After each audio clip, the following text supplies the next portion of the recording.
Stitchers, it's Cat Plays with Yarn here, and today I'm going to share how I learned to crochet and what got me back into crocheting, because there's a huge lap of time where I took years off. This is not your typical story. It's very emotional, it's very triggering.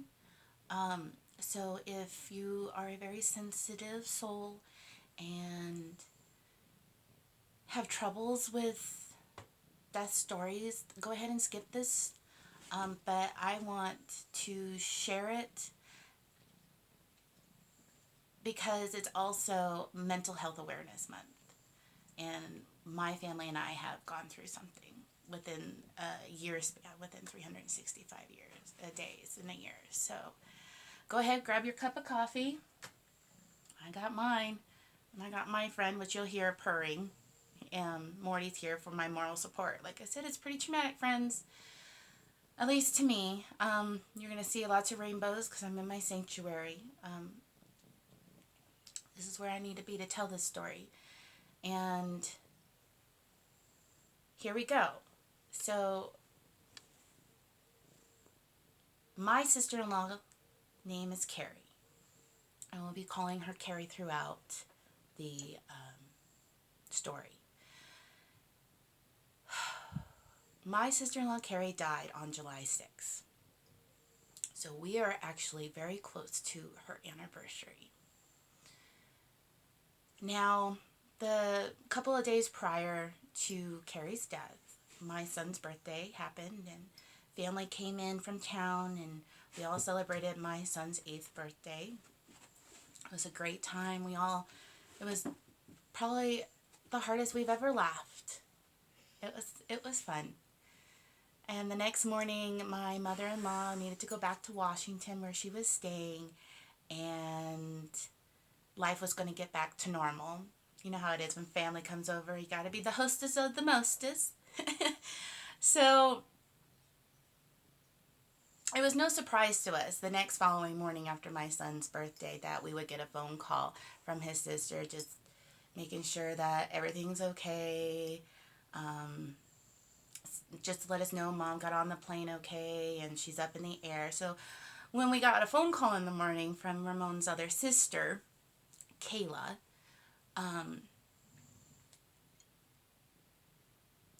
the whole world fell out from underneath us. The phone call goes as this. And this is why social media is very hard for me. YouTube is kind of hard for me to put my real life out here because it's not been kind. Social media has not been kind. So the phone call goes as, "Hey guys, have you heard from Carrie? Have you seen Carrie? They're posting stuff on Facebook saying, 'Rest in peace, I can't believe you're gone. Tell me it's not true.'" So my husband quickly jumps on his Facebook, and sure enough, there's posts. And we're calling Carrie's phone. We're messaging her on Messenger. We're trying everything possible to get a hold of Carrie. We can't get a hold of her. And we're scared. Can't tell my mother-in-law she's up in the air. She's on a plane. So my husband and I and my kids, yes, my kids were there, jump in the car. Now, Carrie lived 15 minutes from us. She lived in Fort Morgan. So we jumped in the car and we drove to Fort Morgan. And we didn't know exactly where she lived. She was kind of couch surfing at the time.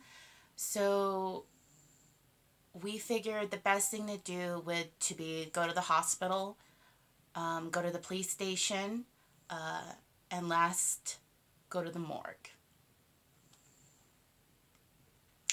All three places could not tell us anything. They didn't know the person. They haven't heard of such things.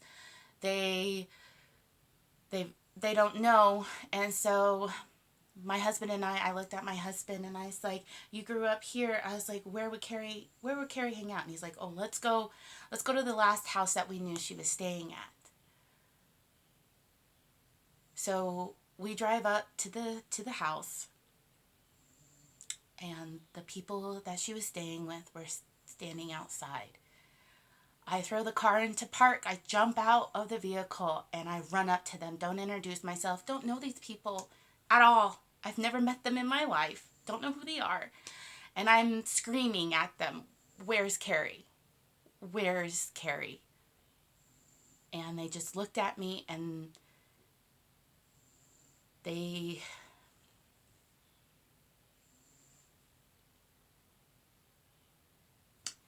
said she's downstairs.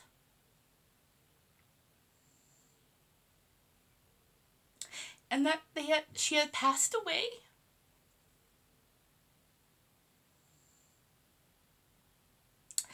And that they were waiting for someone to come and gather her.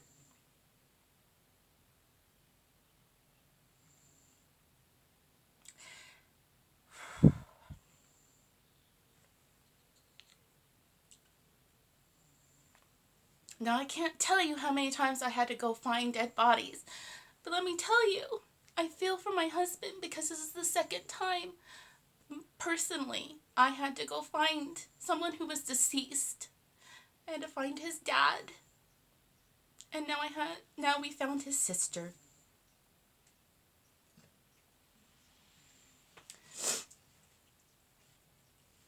So I walk back to the car where my husband and my children are.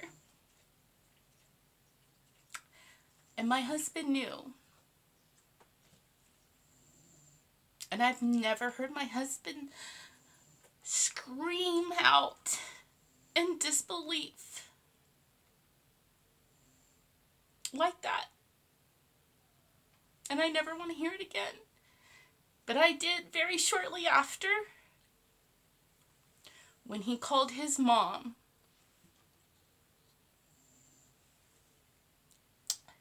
and told her.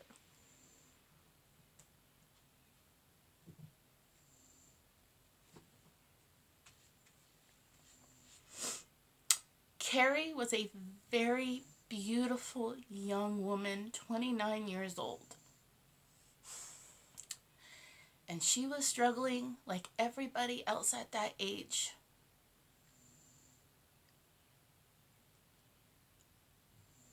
And she got into the wrong crowd.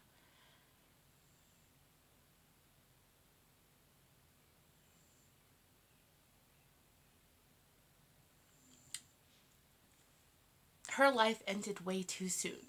We lost such a beautiful soul.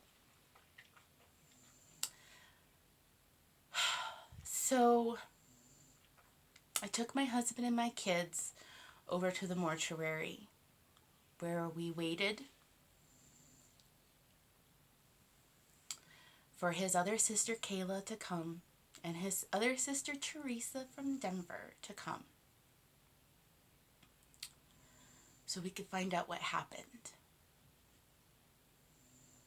Because remember, we found out on Facebook.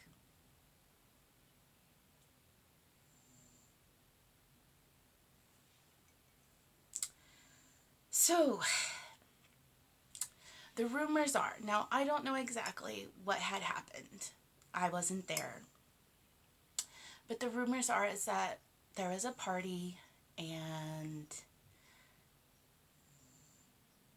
Carrie had passed away during the party, and the gentleman she was with had a warrant out for his arrest. And instead of calling for help, he ran away for 6 hours and didn't tell anybody. He took her wallet, he took her phone, and they threw it in a cornfield somewhere so that no one would know who she was. No one could contact her. Now, later on that day, the gentleman's sister ended up convincing him to turn himself in.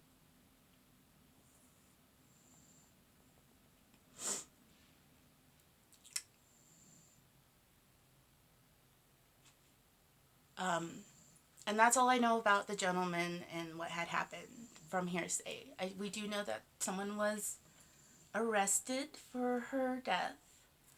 I do not know anything other than that. It's been too hard to go and get the report on everything that truly did happen because everything was hearsay.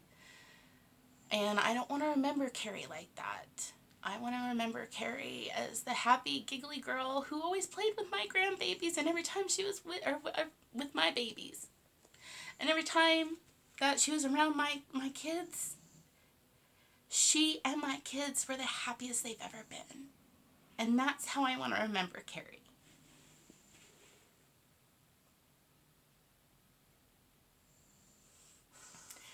But it broke me because this was the second dead body that I had to find. And then the fact that knowing how and to go around about going and finding people who have already passed is not something I wish anyone would know what to do on that part.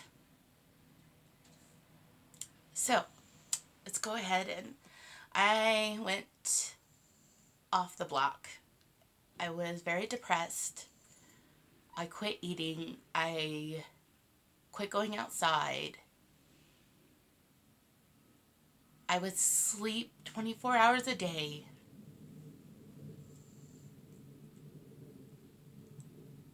And I had very unhealthy thoughts. Let's just be honest. I couldn't comprehend how you could put a human life, end someone's life, for something so stupid. Something that could have taken a phone call. So it broke me. I lost faith in humanity.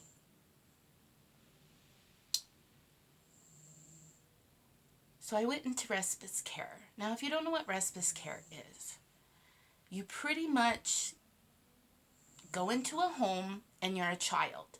You have people there who take care of you, who feed you, who make sure you take your medications.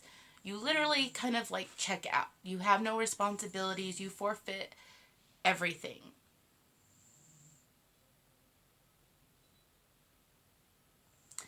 At least that's how they explained it to me. You go there, you get better. It's a place where you can sleep, catch up, talk to counselors, seek a psychologist, get on medication. It is not the experience I had. Now, I'm not saying every respite care is like this, but I'm only telling my experience. Because to every story, there's 3 sides of a story. There's your side, there's the other person's side, and then there's the truth. So please keep that in mind. I can only tell you of my experience. When my counselor had talked about going into respite care, she said it would be full of other people like me who have reached the end and need a break and just kind of need help getting back on their feet. This was not it. This was a halfway house, pretty much. It had drug addicts waiting to get into a program. It had homeless people who did not want to get back on their feet. They just wanted to take a shower and have a nice comfy bed and a meal planned for them.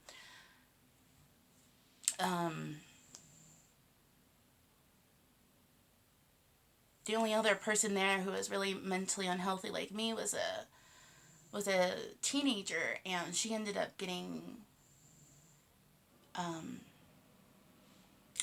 leaving, so it just left me there with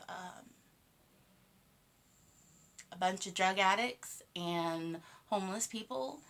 And when your sister just passed away of drugs and she was like couch surfing, it's not really a healthy place to be, because you see what she, the life she lived.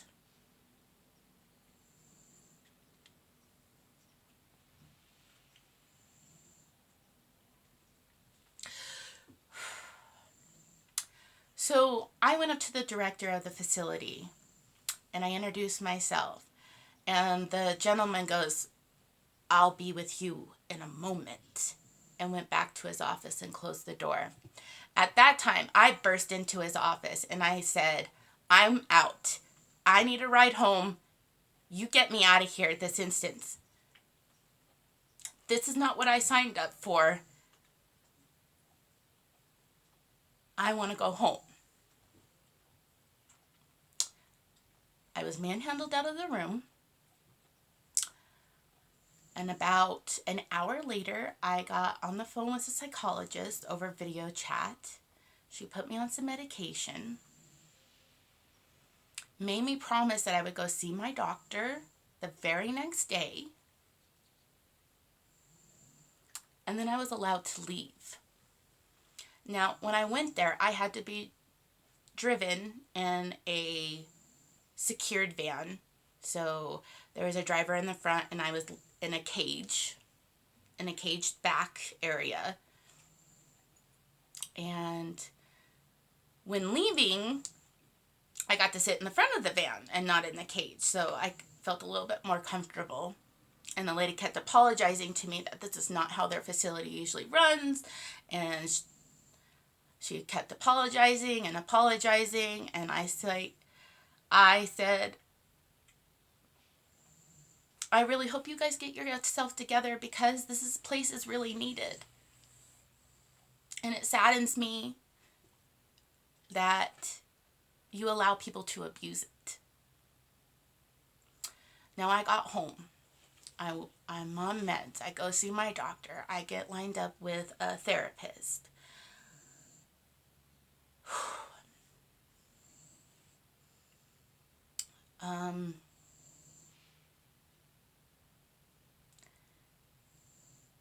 It's all a blur. I can't tell you how much of it, most of this, because my psychologist ended up putting me on some Xanax and some really heavy duty antidepressants, and I felt numb.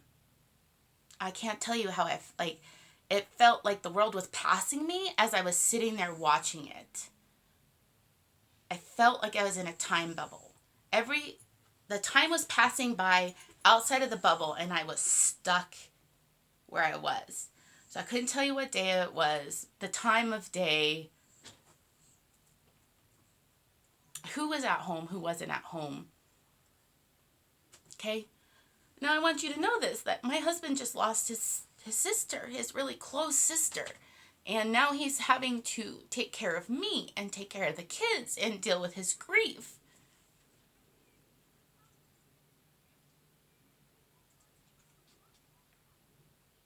And not but 1 month later, we find out that his mom has cancer. Stage 4, very aggressive. They don't know where it's at. It's just all over in her. They don't know where it originated from. And that she was going to fight. She was going to fight the good fight.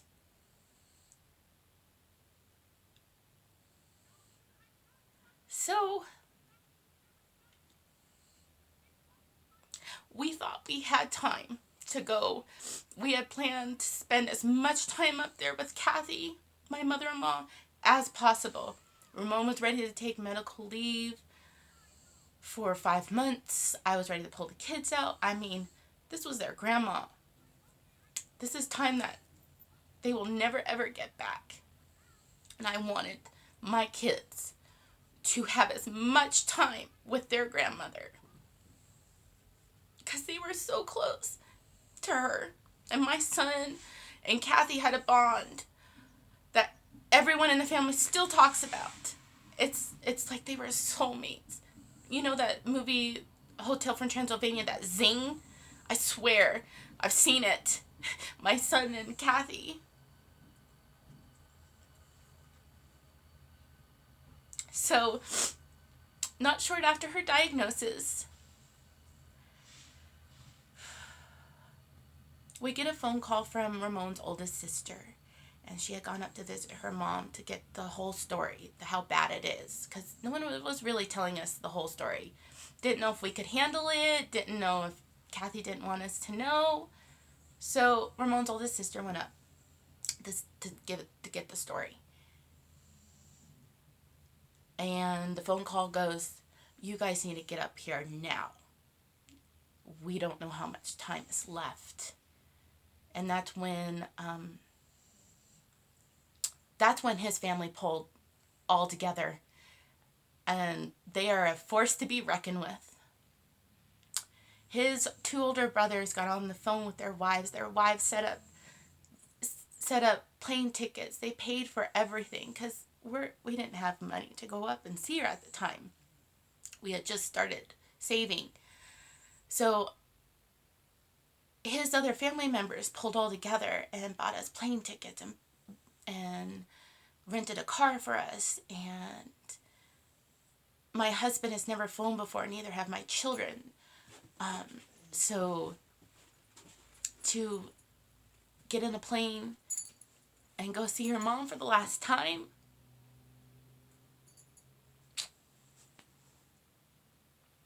I will say that we did get there and we did get to see her. Now, we didn't get to talk with her. She was in a coma. But we did get to see her. And we got to say our goodbyes.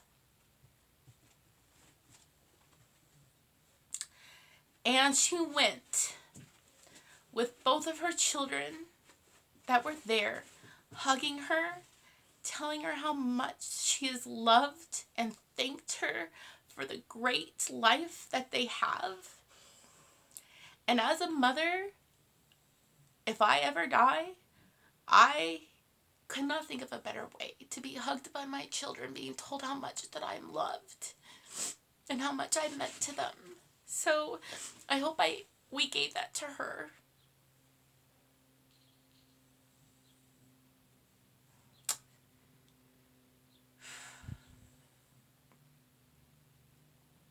Now, this is like just a couple months, and I'm still on heavy duty medications at Kathy's passing. Don't really remember a whole lot. I remember getting in a fight a lot with Ramon's family.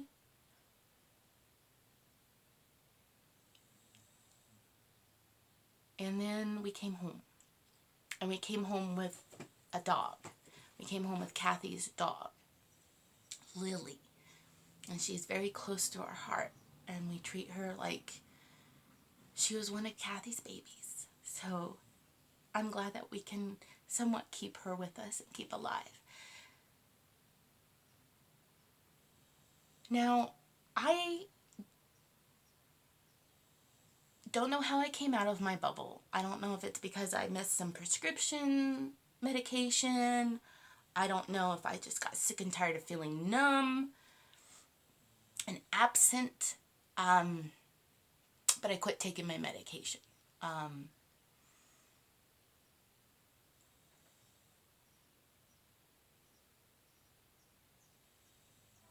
And I came out of it.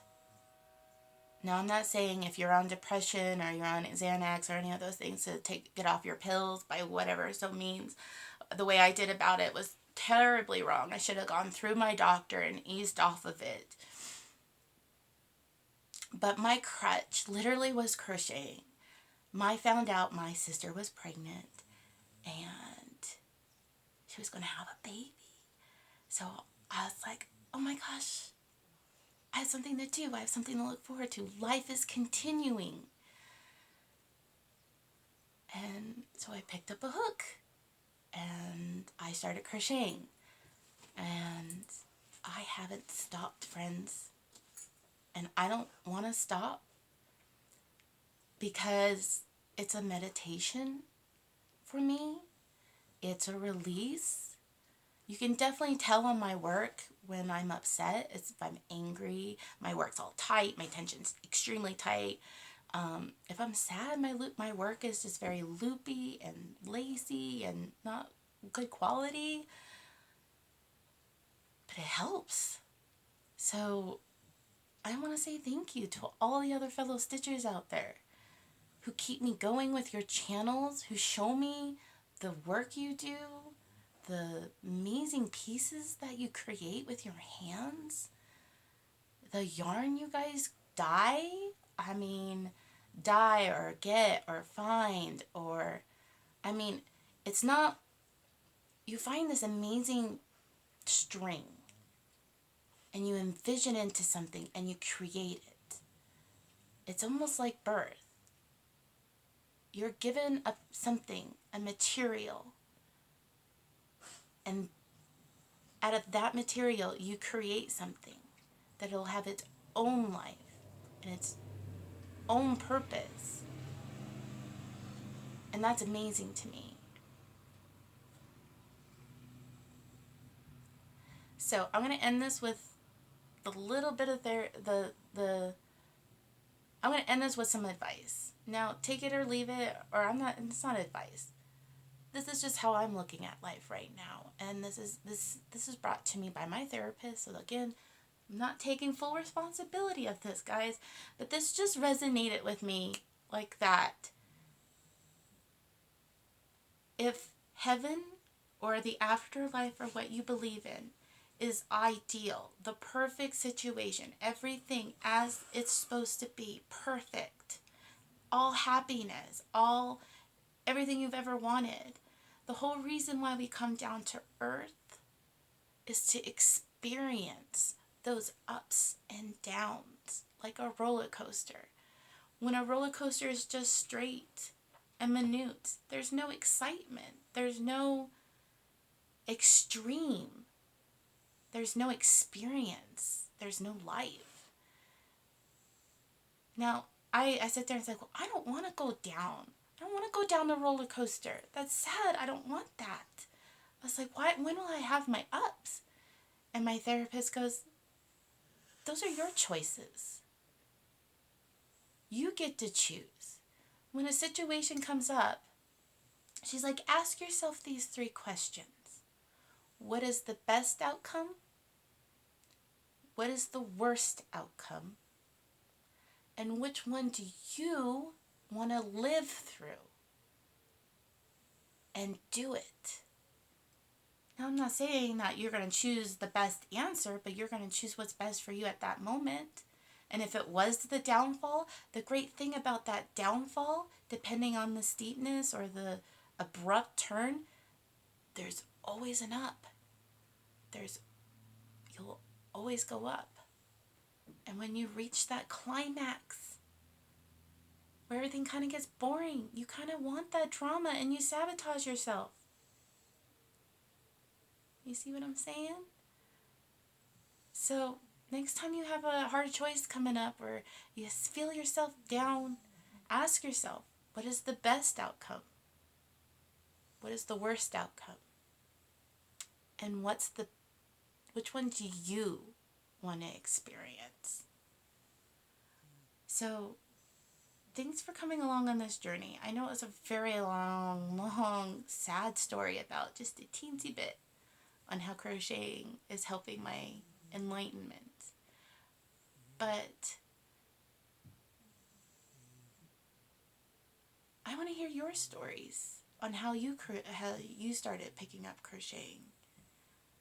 My other video that I'm going to talk about is how I learned to crochet and who I learned it from, because it's not your typical person who you think it is. Part of that makes me feel like that woman who taught me how to crochet, she lives on through me, because I'm teaching my daughter how to crochet just how she taught me. So stay tuned to the next video. Hopefully you'll come back. I'm not seeking for any sadness or anything. Like I said, this channel's about love and kindness and uplifting. So go out there and be the kindness you want to see in the world. Share the love, guys. Till next time.